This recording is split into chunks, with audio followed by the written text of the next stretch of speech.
بسم اللہ الرحمن الرحیم۔ السلام علیکم۔ آج اسلامک ڈیٹ کیا ہے، یعنی اسلامک کیلنڈر 2023 کے مطابق آج چاند کی کیا تاریخ ہے؟ ہمارے ناظرین یقیناً یہ بات جانتے ہوں گے کہ یہ اسلامک کیلنڈر کا مبارک اور خوشیوں بھرا مہینہ ربیع الاول ہے، جو کہ ہجری کیلنڈر کے مطابق تیسرا مہینہ ہے۔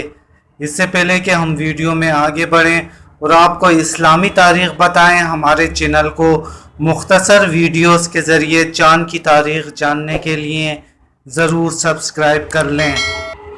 ناظرین، آج ستمبر کی 21 تاریخ ہے اور آج جمعرات کا دن ہے، اور آج ربیع الاول 1445 ہجری کی 4 تاریخ ہے۔ جی ہاں ناظرین، آج 4 ربیع الاول بروز جمعرات اور ستمبر کی 21 تاریخ ہے۔ ہماری اس ویڈیو کو کچھ دن بعد دیکھنے والے ساتھی پہلے نئی اسلامی تاریخ ضرور کنفرم کر لیں تاکہ وہ درست اسلامی تاریخ سے آگاہ ہو سکیں۔ ویڈیو اگر اچھی لگی ہو تو اسے لائک کریں۔ اللہ حافظ۔